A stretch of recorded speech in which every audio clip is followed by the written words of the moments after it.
It is overtime here again at Old Favorite Friday, where we are continuing to talk about the Copperpoint Lager, which is a amber lager. This is one of my favorite beers. It is also one of my favorite breweries in the state of Florida. They are not too far away from us in Boynton Beach. Unfortunately, a lot of people that do watch this show these videos, like it's a TV show. One of these videos actually are from out of state, so you might not be able to get your hands on this one, unfortunately. But if you are in the state of Florida, I believe they cover the entire state of Florida. They might do some distribution outside of the state. I'm not exactly sure, but I love this brewery. I think everything they do is just on point. Whether they're doing a cold IPA or they're doing a wit beer, two style, well made. I mean, really, one of my favorite breweries in the state of Florida. And this is, to me, the beer that is my go-to all the time with Copperpoint, and it's their lager.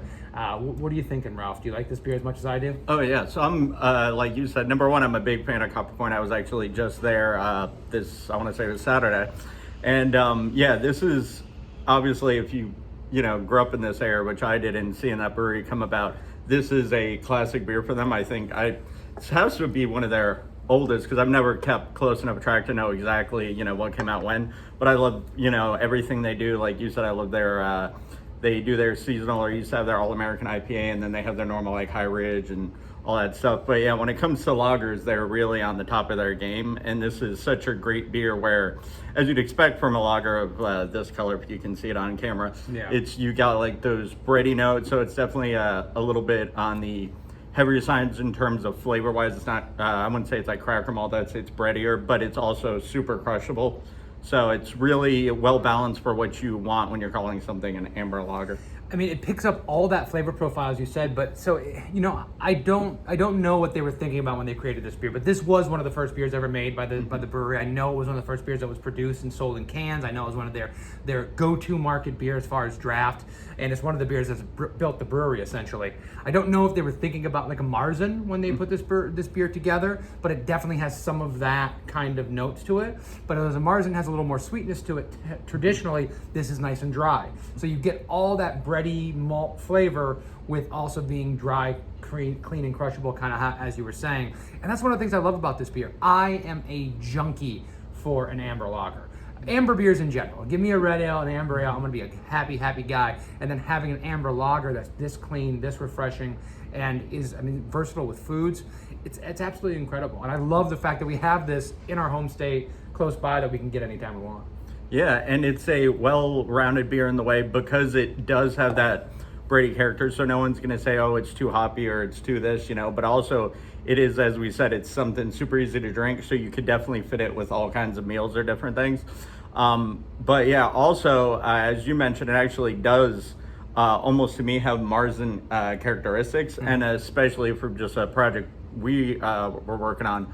But when you have to actually look at BJCP and sit down and break down some of these beers, obviously this is an amber lager, not a Marzen, but it's, in my opinion, it's a high enough quality where if they were to call it Marzen, I wouldn't argue too far against it. So it's definitely very well made.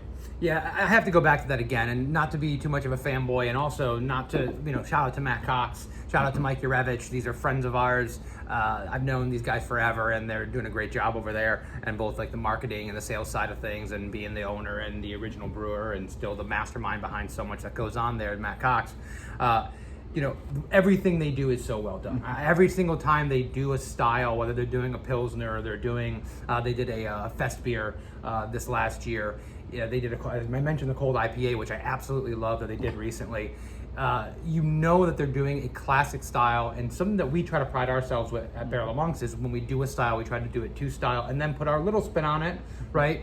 But at the end of the day, we're not trying to reinvent the wheel. We're trying to do something that's really, really high quality, go within those BJCP standards. Thank you very much. I'll get there eventually, and make a beer like we're supposed to be making a beer. And like I said, put your spin on it and add maybe one or two little flourishes to it, but make it high quality. And every single time they hit that off the park, which is amazing. And what I think is cool about this, that as I was drinking it, because I was trying to place something, but other than what I'm going to say, there's not like a great descriptor for it, but it's an overall thing, is that this beer is unique. And I know that's like, wow, it's kind of easy to say, but like you said, there are definitely amber lagers out there. If you just think of Sam Adams, that's been doing it forever. So there's definitely examples of the style in some of the Fest beers, but this is the same level, but you probably could do a blind tasting with someone who really knows Copperpoint. I would be very surprised if they couldn't pick it out. And I mean that in the best possible ways. Like with any brewery, you know, whether it's hoppy styles that are everywhere nowadays or whatever it is, you want to be able to stand out because craft beer is so saturated. So if you don't have your own mark on a style, then you're just going to get lost. And this very much has its own. And it's also just really, really cool. How many breweries have a flagship beer and it's an amber lager, right? They go to market with it. It makes it unique in the market and just really gives them a leg up. Once again, great beer. If you are in the local, if you're in the Florida area and you haven't had this beer, you're missing out. If you haven't picked it up in a while, please go and do so. You can find it all over the place. Every specialty beer store around here has it, and we're obviously in Boca Raton, Florida. But I know I don't know, but I'm pretty sure they're distributed all over the state of Florida. And yeah, go pick it up, go enjoy it. Please let us know what you think about Copperpoint's Lager and any other beers you enjoy from them. Please let us know what we should be drinking next week for Old Favorite Friday. We've had some really good suggestions come in recently that you're going to see popping up here again in the next couple of weeks or so. And please look at some other videos that we're doing about other great beers. You'll see me and Ralph talking about classic beers. If you like this one, you'll like the other one. So poke around, like, subscribe, do all that cool stuff, and we'll see you next week. Cheers. Cheers.